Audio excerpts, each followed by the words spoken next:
अगर पत्थर के अंदर किस्मत बदलने की ताकत होती तो मुझे ये बताओ, कोई सहाबी ऐसा होता जिसके हाथ में हिजर अस्वद की अंगूठी ना होती? अभी आपने खुद कहा ना कि दुनिया में सबसे अफजल पत्थर कौन सा है? हिजर अस्वद का। ठीक है, तो वो आज तक वहां पे सेव कैसे है, सलामत कैसे है? यानी कि पत्थर के अंदर किस्मत बदलने की ताकत नहीं है, चाहे वो जन्नत का ही पत्थर, फिर वो बेशक रसूलुल्लाह सल्लल्लाहु अलैहि वसल्लम के अपने हाथों से, मुबारक हाथों से, पाक हाथों से उठाकर बैतुल्लाह के अंदर रखा गया हुआ पत्थर क्यों ना हो, पत्थर के अंदर ताकत नहीं है। ताकत है तो अल्लाह और अल्लाह के रसूल के बताए हुए तरीके पे है कि मैंने इबादत करनी है अल्लाह की। किसके तरीके पे? रसूलुल्लाह सल्लल्लाहु अलैहि वसल्लम के बताए हुए तरीके पे। तो ये बेसिक सा हमारा एक लेक्चर था जिसमें हमने अकीदे को डिस्कस किया, हमने शिर्क को डिस्कस किया, हमने बिदअत को डिस्कस किया। अब हमारे यहाँ पे मैं किसी को सही गलत नहीं कहता, मेरा काम है आपको एजुकेट करना, आगे सही गलत का फैसला करना आपका अपना काम है। हदीस को ला के दे दें, सही बुखारी की, सही मुस्लिम की, सित्ता में से कोई हदीस ला दें कि रसूलुल्लाह सल्लल्लाहु अलैहि वसल्लम ने अपनी वालदा का सालाना किया हो, अपनी वालदा का 40वां किया हो, या कोई इस तरह के मामला क्यों। मैं इनको गलत नहीं कहता भाई, बिल्कुल भी, और मैं सही भी नहीं कहता। गलत इससे नहीं कहता क्योंकि मेरे पास इल्म नहीं है, गलत इसलिए नहीं कहता कि मेरे पास इल्म नहीं है कि मैं इनको गलत साबित कर सकूं, ठीक है। और सही से नहीं कहता क्योंकि मुझे ये रसूल सल्लल्लाहु अलैहि वसल्लम की हदीस में से कहीं मिलती ही नहीं है। जितनी हदीसें मैंने पढ़ी हैं, जितनी हदीसें मैंने पढ़ी हैं, उनमें मुझे ये कहीं भी नज़र नहीं आई। तो भाई मेरे लिए तो ये सही नहीं है, मैं तो इन चीज़ों को नहीं मानता। भाई देखो सादी सी बात है, ये बिदअत है, मेरे नज़दीक ये बिदअत है। देखो इस्लाम में किसी भी चीज़ पर अमल पैरा होने के 4 असूल हैं। कितने असूल हैं? नंबर 1 कि वो चीज़ खुद कुरान पाक में मौजूद हो, यानी कि सबसे पहले कि उस चीज़ का हुक्म खुद कुरान पाक में मौजूद हो। सबसे पहले मैंने अपनी ज़िंदगी में कोई भी काम करना है तो मैंने कुरान पाक में देखना है कि क्या ये कुरान पाक में मुझे मिलता है कि नहीं। जैसे नमाज फ़र्ज़ है, मुझे कैसे पता नमाज फ़र्ज़ है? इन्ना सलाता कानत अलल मुमिनीना किताबम मौक़ूता, बेशक हमने नमाज को वक्त मुकर्ररा पर मोमिनीन पर क्या कर दिया? फ़र्ज़ कर दिया। यानी कि कुरान पाक का हुक्म है कि मैंने नमाज पढ़नी है। अब नमाज पढ़ने से पहले मैंने वज़ू करना है, ये मुझे कहाँ से मिलता है? कुरान पाक में है, ठीक है। या अय्युहल्लज़ीना आमनू इज़ा क़ुमतुम इलस्सलाति फ़ग़सिलू वुजूहकुम व अयदियकुम इलल मराफ़िक़ वमसहू बिरुऊसिकुम व अर्जुलकुम इलल काबैन। या अय्युहल्लज़ीना आमनू इज़ा क़ुमतुम, ए ईमान वालो जब तुम जाओ या कायम करने लगो, किसको? इलस्सला, नमाज को। फ़ग़सिलू वुजूहकुम, अपने चेहरों को क्या कर लो? फ़ग़सिलू वुजूहकुम, अपने चेहरों को धो लो। वो अयदियकुम इलल मराफ़िक़, और अपने हाथों को कोनी समेत, कोनी, वमसहू बिरुऊसिकुम, और मसा करो अपने सर का।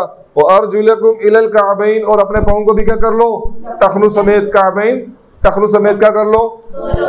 अब वज़ू के कितने फ़र्ज़ हैं? 4। कौन कौन से? मुंह का धोना, चौथाई सर का मसा करना, दोनों हाथ कोने समेत धोना, और पाँव दोनों टखनों समेत धोना। अब ये हमें कुरान पाक ने फ़र्ज़ बता दिए। अब मेरा पुत्र, अब इस तरह के जितने भी अहकामात हैं जो हमें कुरान पाक से मिलते हैं वो क्या हैं? फ़र्ज़ हैं, ठीक है। अब कुछ चीज़ें हैं जो हमें कुरान पाक में नहीं मिलती, ठीक है। अब उनका हुक्म हमें कैसे पता चलेगा? उनको हमने कहाँ ढूंढना है? उसके बाद हमारे पास दूसरी चीज़ आ जाती है हदीस नबी सल्लल्लाहु अलैहि वसल्लम। अब हदीस में हमने चीज़ों का हुक्म ढूंढना है। अब सुन्नतें जितनी भी हैं कि जी सबसे पहले आपने यहाँ तक हाथ धोने, ठीक है, फिर आपने 3 दफ़ा कुल्ली करनी है, 3 दफ़ा नाक में पानी डालना है, 3 दफ़ा मुंह धोना है, अगर दाढ़ी है तो 3 दफ़ा खलाल करना है, फिर मसा करना है, हाथ धोने। ये सारा तरीका हमें कहाँ से मिलता है? ये हदीस से मिलता है। अब नमाज पढ़ने का तरीका, नमाज पढ़ने का तो हुक्म है, और पढ़नी कैसे है ये कहाँ पे है? हदीस में है। अब बेटा जी, अब एक चीज बड़े मजे की है, इसको समझो।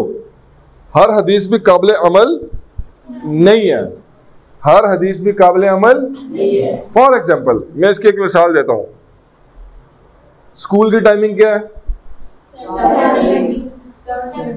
7:20। मेरे पास एक बच्चा आता है, वो कहता है कि जी सर मैं बहुत दूर से आता हूँ, मेरे लिए परेशानी है, मैं 7:20 तक नहीं आ सकता। हाँ बट मैं 7:35 तक आ जाऊंगा, और मैं उसको परमिशन दे देता हूँ। मैं उसको, तो क्या ये परमिशन सबके लिए है? क्यों? वो एक खास बंदे के लिए है, और मेरे पास अथॉरिटी है परमिशन देने की। जैसे आज ये बच्चा उठ के चला जाएगा यहाँ से, अभी 10 बजे ही उठ के चला जाएगा, इसकी शॉर्ट लीव है, ठीक है, तो क्या तुम सारे 10 बजे उठ के जा सकते हो? क्यों? क्योंकि बाकी सबको परमिशन। इसी तरीके से कुछ अहादीसें ऐसी हैं जो रसूलुल्लाह सल्लल्लाहु अलैहि वसल्लम ने शारे दीन होने की हैसियत से, दीन असल हम तक पहुंचाने वाले कौन है? रसूलुल्लाह सल्लल्लाहु अलैहि वसल्लम है ना। तो शारे दीन होने की हैसियत से कुछ परमिशंस ऐसी हैं जो रसूलुल्लाह सल्लल्लाहु अलैहि वसल्लम ने चंद मखसूस सहाबा कराम को दी या साबियात को, तो वो सिर्फ उन्हीं के लिए, उन पर मैं अमल पैरा। और आजकल क्या होता है कि आजकल चंद स्कॉलर्स उठते हैं और वो हदीस भी ले आते हैं, वो भी हदीस का नॉलेज होता नहीं है, हदीस का इल्म होता नहीं है, और वैसे ही पटें पटें पटें पटें लगे होते हैं कि जी ये हो गया, वो हो गया, वो हो गया, वो हो गया, वो हो गया। खुदा के बंदे, हर हदीस काबिल अमल नहीं है। और फिर हदीस का सबसे पहला उसूल ये समझ लो, वो क्या है कि जहां पे भी हदीस कॉन्ट्राडिक्ट करेगी कुरान पाक को, फॉर एग्जाम्पल मैं एक मिसाल देता हूँ, ठीक है, मैं एक मिसाल देता हूँ। कुरान पाक कहता है कि हमने नमाज को मोमिनीन पर वक्त मुकर्ररा पर फ़र्ज कर दिया, और बिल फ़र्ज हम यहाँ पे लेट्स सपोज करते हैं, ठीक है, कि एक हदीस है जिसमें आया कि आप नमाज किसी भी वक्त पढ़ लें। तो अब हमने अमल किस पे करना है? किस पे? कुरान पाक पे। क्यों? क्योंकि कुरान पाक ज़्यादा ऑथेंटिकेटेड किताब है। हदीस में हम ये नहीं कहेंगे ये हदीस ऑथेंटिकेटेड नहीं है, नाउज़ुबिल्लाह माज़अल्लाह, हमारी इतनी हैसियत औकात नहीं है। हम इतना कंसिडर करेंगे कि हो सकता है सुनने वाले के सुनने में गलती आई हो, या बयान करने वाले के बयान करने में गलती आई हो, और जो असल बात थी वो हम तक सही तरीके से ना पहुंची हो। अब इसकी एक मिसाल ये है कि रसूलुल्लाह सल्लल्लाहु अलैहि वसल्लम ने जमा बैन सलातैन किया। जमा बैन सलातैन का मतलब ये होता है कि आप सल्लल्लाहु अलैहि वसल्लम ने 2 नमाजों को इकट्ठे पढ़ा। अब इसमें मुख्तलिफ स्कॉलर्स आजकल जो हैं, जिनके पास दीन का इल्म होता है अल्हम्दुलिल्लाह माशाल्लाह बहुत ज़्यादा होता है, मगर बहुत ज़्यादा डीप नॉलेज उनके पास नहीं होता, तो वो जमा बैन सलातैन का ये कहते हैं कि यानी कि जैसे ज़ोहर और असर को उन्होंने जमा किया रसूलुल्लाह सल्लल्लाहु अलैहि वसल्लम ने। अब ज़ोहर और असर को जमा करने का मतलब ये है कि रसूलुल्लाह सल्लल्लाहु अलैहि वसल्लम ने नाउज़ुबिल्लाह माज़अल्लाह या तो ज़ोहर के टाइम में असर पढ़ ली, पहले ज़ोहर